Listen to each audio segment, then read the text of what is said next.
Hello दोस्तों, audio book summary में आपका स्वागत है। कैसे हैं आप सब? तो आज मैं लेकर आई हूँ the falcon method book summary Hindi में।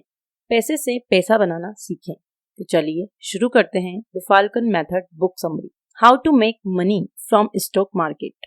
शेयर मार्केट से पैसे कैसे कमाएं। पैसे से पैसा कमाना एक चीज हम में से अधिकांश लोगों में कॉमन है। वो यह है कि एक दिन भी अगर हम अपने काम पर नहीं गए या हमने उस दिन काम नहीं किया तो उस दिन हमारी कोई भी इनकम नहीं होगी। इसलिए चाहे कुछ भी हो, हमें काम तो करना ही होगा। हम चाहकर भी आराम नहीं कर सकते क्योंकि हमारी फाइनेंशियल सिचुएशन हमें ऐसा नहीं करने देती। इसी जाल में हम सारी जिंदगी फंसे रहते हैं। लेकिन वक्त के साथ न्यू जनरेशन पहले से ज्यादा फाइनेंशियल अवेयर और लिटरेट होती जा रही है। इसी के साथ इस बात से भी वाकिफ होती जा रही है जिंदगी भर मेहनत करके बुढ़ापे तक एक मीडियोक्रे लाइफ जीने का तरीका नहीं है। इसीलिए इस जनरेशन का ज्यादातर focus earlier retirement, passive income और फाइनेंशियल फ्रीडम में है। तभी लोग स्टॉक्स और शेयर्स में इन्वेस्ट करने में इंटरेस्ट दिखा रहे हैं।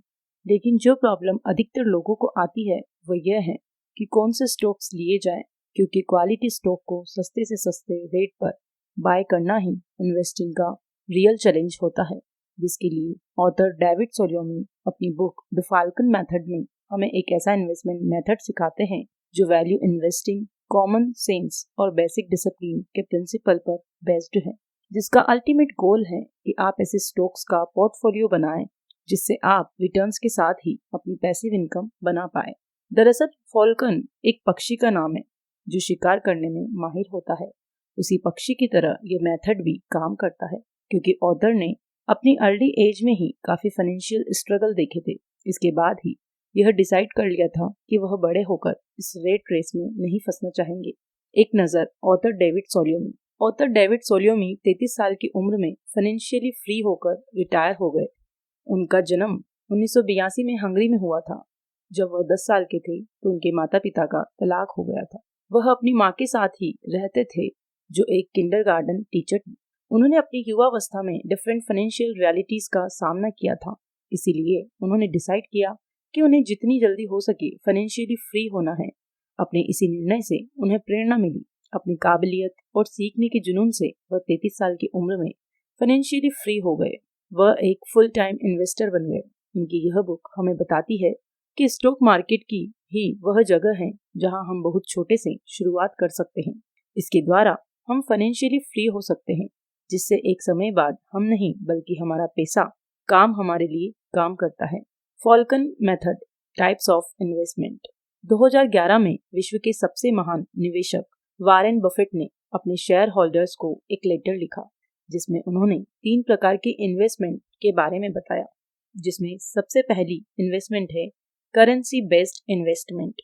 इस प्रकार के इन्वेस्टमेंट में बॉन्ड वह बैंक डिपॉजिट आदि आते हैं।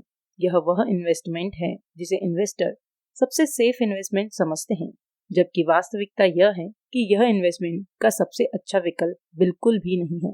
इसका डिसएडवांटेज यह है इस पर मिलने वाला ब्याज महंगाई दर से भी कम होता है।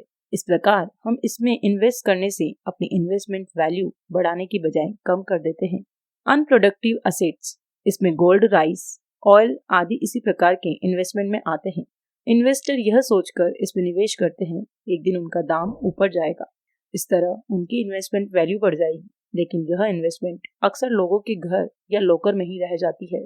जब तक ये इन्वेस्टमेंट निवेशक के पास रहती है यह कोई फायदा नहीं देती। इनसे केवल तभी फायदा होता है जब इन्वेस्टर इन्हें बेच देते हैं। प्रोडक्टिव असेट्स, इस प्रकार का निवेश सबसे अच्छा निवेश समझा जाता है। स्टॉक मार्केट इस निवेश का सबसे अच्छा उदाहरण है। वॉरेन बफेट इसी कैटेगरी में निवेश की सलाह देते हैं। यही ऐसी कैटेगरी है जो इन्फ्लेशन का पीछे छोड़कर आपको अच्छे रिटर्न्स जनरेट करके दे सकती है। इसकी सबसे बड़ी विशेषता यह है कि आप बहुत मामूली कैपिटल से शुरुआत कर सकते हैं। आप जब किसी कंपनी का एक शेयर खरीदते हैं तो आप उस कंपनी में एक छोटी सी हिस्सेदारी खरीदते हो। जब आप लंबे समय तक उस कंपनी के भागीदार बने रहते हो तो आपको वहां से आपकी कैपिटल पर बहुत अच्छा रिटर्न मिलता है। जब कंपनी को प्रॉफिट होता है तो कंपनी के शेयर होल्डर होने के नाते आपको भी इसमें हिस्सेदारी मिलती है। हमें यह बात हमेशा याद रखना चाहिए कि स्टॉक मार्केट में सफलता पाने के लिए अच्छे शेयर के साथ लंबे समय तक बने रहना जरूरी होता है। What is falcon method? Falcon method हमें बताता है कंपनियों की पूरी रिसर्च करने के बाद एक बार जब बेस्ट कंपनी सेलेक्ट कर लेते हैं तो उसे अपने पास लंबे समय तक होल्ड करके रखो। यही स्टॉक मार्केट में सफलता का मूल मंत्र है। इंडियन स्टॉक मार्केट में 5000 से भी ज्यादा कंपनियां लिस्टेड है। ऐसे में सवाल यह आता है कि किस कंपनी में इन्वेस्ट करें। इसका जवाब हमें फाल्कन मेथड से मिलता है। फाल्कन मेथड कहता है किसी कंपनी का शेयर खरीदने से पहले यह जानना जरूरी है कि कंपनी कैसे काम करती है। जब हम एक कंपनी को फाइनेंशियली रूप में देखते हैं तो हम में से एक ब्लैक बॉक्स की तरह समझने की जरूरत है। एक इन्वेस्टर होने के कारण यह आपके लिए पॉसिबल नहीं है कि आप यह जान पाओ कि कंपनी के अंदर क्या चल रहा है, लेकिन आपके हाथ में एक बात जरूर है कि कंपनी के बाहर क्या चल रहा है। इसके लिए आपको इनपुट पाइप्स और आउटपुट पाइप्स को समझने की जरूरत है जो कि ब्लैक बॉक्स से जुड़े हुए हैं।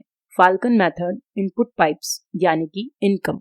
ब्लैक बॉक्स के एक तरफ इनपुट पाइप्स अर्थात इनकम है, दूसरी तरफ आउटपुट पाइप्स अर्थात एक्सपेंसेस है। इनपुट पाइप्स में सबसे पहला पाइप रेवेन्यू का मिलता है। यह वह इनकम है जो कंपनी को अपने प्रोडक्ट्स और सर्विसेज के माध्यम से अपने ग्राहकों से मिलती है। इसका दूसरा पाइप बोरोड मनी है। यह वह पैसा है जो कंपनी ने अपने बिजनेस को एक्सपांड करने के लिए या घर चलाने के लिए बैंक से लोन के रूप में लिया है।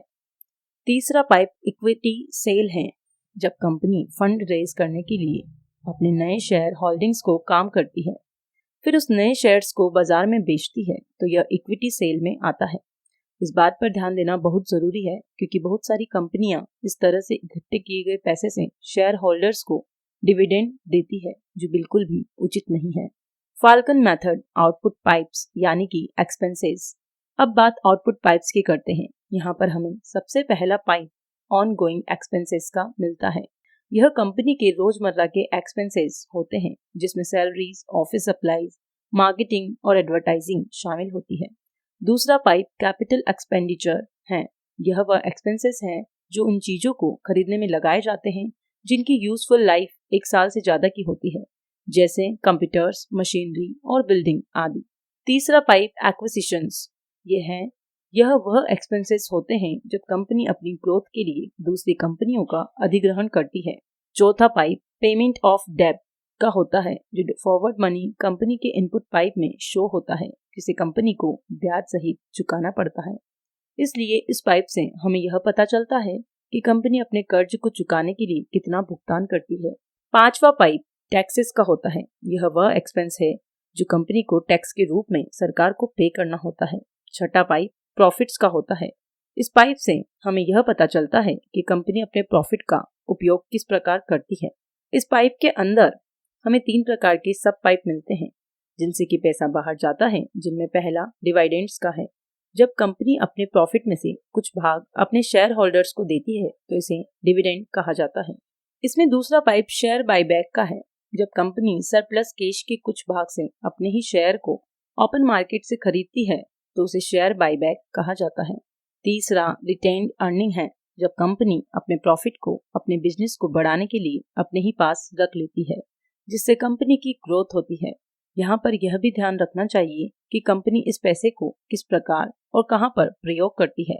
वह कंपनी अपने शेयर होल्डर्स को अच्छा रिटर्न जनरेट करके देती है, जिसके इनकम पाइप से ज्यादा इनकम अंदर आ रही हो, वही आउटपुट पाइप से कम पैसा बाहर जा रहा हो। जो कंपनी अपने प्रॉफिट को बहुत अच्छे से मैनेज करती हो, जिस कंपनी के पास कर्ज न हो, जिसके असेट्स उसकी लायबिलिटीज की तुलना में बहुत ज्यादा हो। The goal of falcon method. Falcon method हमें स्टॉक मार्केट में बाय एंड होल्ड की पॉलिसी पर चलने के लिए कहता है। यह लोकप्रिय पुराने क्वांट मॉडल से बिल्कुल अलग है। क्वांट मॉडल के अनुसार आप कुछ क्वांटिटी मेथड के जरिए बेस्ट शेयर्स को खरीदते हैं, 1 साल तक उन्हें होल्ड करके रखते हैं, फिर उन्हें बेच देते हैं, फिर से अपनी रिसर्च करके बेस्ट शेयर्स को खरीदते हैं, फिर 1 साल बाद उन्हें बेच देते हैं। इस प्रकार हर साल आपको यह प्रक्रिया दोहरानी होती है। एक इन्वेस्टर के लिए यह बिल्कुल भी कंफर्टेबल नहीं होता है। ऐसे में आप उन कंपनी के शेयर को खरीद लेते हैं जिनका आपने नाम भी नहीं सुना होगा। इसका एक डिसएडवांटेज यह भी है कि कभी कभी कंपनी की योजनाओं का रिजल्ट देखने में 1 साल से ज्यादा का टाइम लग जाता है। जब आप उसके शेयर को एक साल में ही बेच देते हैं तो आप उस कंपनी की ग्रोथ में हिस्सेदार बनने से चूक जाते हैं।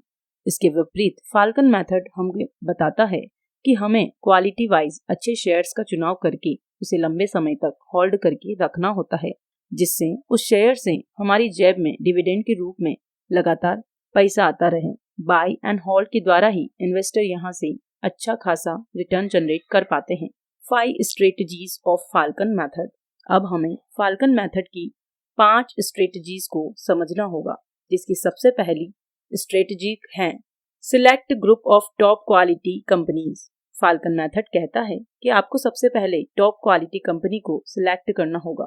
आपको उन कंपनीज पर फोकस करना होगा जो पिछले 20 सालों से लगातार अपने शेयर होल्डर्स बेहतर डिविडेंड दे रही हो, जिन्होंने कभी भी डिविडेंड में कटौती न की हो। ऑथर कहते हैं कि हमें कंपनी की डिविडेंड हिस्ट्री से कोई समझौता नहीं करना चाहिए। वह 20 साल की डिविडेंड हिस्ट्री देखने के लिए इसलिए कहते हैं ताकि कंपनी ने एक रिसेशन जरूर फेस किया हो। वह कंपनी बेहतर है जिसने रिसेशन के समय भी अपने शेयर होल्डर्स को डिविडेंड में कटौती न की हो। विपरीत हालात में भी कंपनी की अर्निंग पावर और स्ट्रेंथ को बरकरार रखा हो। ऑथर कहते हैं कि आपको उन कंपनीज को सिलेक्ट करना चाहिए जिनका dividend pay out ratio highest हो। डिविडेंड पे आउट रेशियो इस बात से निकलता है एक कंपनी अपने प्रॉफिट का कितना भाग अपने शेयर होल्डर्स को डिविडेंड के रूप में देती है। Falcon method identify stocks and buy them on the cheap price. Falcon method कहता है कि आपको किसी भी कंपनी का शेयर तब खरीदना चाहिए जब वह सस्ते वैल्यूएशन में मिल रहा हो। आपको उस कंपनी की प्राइस हिस्ट्री को चेक करना होगा, उससे उसका एक एवरेज लो लेवल निकालना होगा। जब वह कंपनी अपने एवरेज लो लेवल पर ट्रेड कर रही हो तो उस समय उस शेयर में एंट्री करना सबसे बेहतर होता है। जब कंपनी का शेयर ओवर वैल्यूड हो तो उसे नहीं लेना चाहिए, तभी आप उस शेयर से बेहतर रिटर्न जनरेट कर सकते हैं। Falcon method filter the short listed stocks. जब आपने टॉप क्वालिटी स्टॉक्स को सिलेक्ट कर लिया, यह भी पता कर लिया कि किस समय उसने एंट्री लेनी है, तो अब आपको उसे फिल्टर करना है। इसके लिए आपको 3 चीजों को कंपेयर करने की जरूरत है। सबसे पहले डिविडेंड यील्ड है। इससे हमें यह पता चलता है कि कंपनी ने साल भर में प्रति शेयर जो डिविडेंड डिक्लेयर किया है वह कंपनी के करंट शेयर प्राइस का कितना % है। इसके बाद फ्री कैश फ्लो यील्ड वो होता है जो कंपनी के पास सभी खर्चों के बाद बच जाता है। इसे निकालने के लिए कंपनी के टोटल कैश फ्लो को कंपनी के टोटल नंबर ऑफ शेयर से डिवाइड करना पड़ेगा, जिससे हमें फ्री कैश फ्लो पर शेयर मिल जाएगा। फिर फ्री कैश फ्लो पर शेयर को कंपनी के करंट मार्केट प्राइस से डिवाइड करने पर हमें फ्री कैश फ्लो यील्ड मिल जाएगा। अब शेयर होल्डर यील्ड से हमें यह पता चलता है कि कंपनी अपने इन्वेस्टर के साथ कितने पैसे शेयर करती है, चाहे वह डिविडेंड के जरिए हो या फिर शेयर बायबैक के जरिए। Falcon method rank the survivors. अब आपको अपने स्टॉक्स को करंट वैल्यूएशन के आधार पर 3 प्रकार के रैंक में रखना होगा। इसमें सबसे पहला श्योर है। इसमें वह शेयर आएंगे जो एवरेज वैल्यूएशन से भी अच्छी वैल्यूएशन में अवेलेबल हो। दूसरा मे बी है। इसमें वह शेयर आएंगे जो एवरेज वैल्यूएशन पर अवेलेबल हो। तीसरा नो वे है। इसमें वह शेयर आएंगे जो एवरेज वैल्यूएशन से काफी ऊपर और एक्सपेंसिव वैल्यूएशन पर ट्रेड कर रहे हों। इस प्रकार आप अपने स्टॉक्स को रैंक करने के बाद आसानी से क्वालिटी स्टॉक्स को बाकी स्टॉक्स से अलग कर पाएंगे। Falcon method take qualitative judgement. यह सब एनालिसिस करने के बाद आपकी नॉलेज काफी बढ़ जाएगी। उसके आधार पर आपको क्वालिटेटिव जजमेंट लेने में आसानी हो जाएगी। इस सब के बाद आपके पोर्टफोलियो में अब सिर्फ क्वालिटी स्टॉक्स ही बचेंगे, जिसके साथ आपको लॉन्ग टर्म तक बने रहना है। इसी प्रकार फाल्कन मेथड का गोल यही है, क्वालिटी स्टॉक को बाय करो और उसे अपने पोर्टफोलियो में लॉन्ग टर्म तक होल्ड करके रखो। ऐसा करने से ही आप स्टॉक मार्केट में बेहतर रिटर्न जनरेट कर पाएंगे, अपने लिए पैसिव इनकम बना पाएंगे, जो तब भी काम करेगी जब आप काम पर नहीं जा पाओगे। तो दोस्तों, आपको ये समरी कैसी लगी प्लीज कमेंट बॉक्स में कमेंट करके जरूर बताइए। और अगर आपको वीडियो अच्छी लगी तो प्लीज लाइक और शेयर जरूर कीजिए और मेरी वीडियो को सब्सक्राइब करना ना भूलें। धन्यवाद।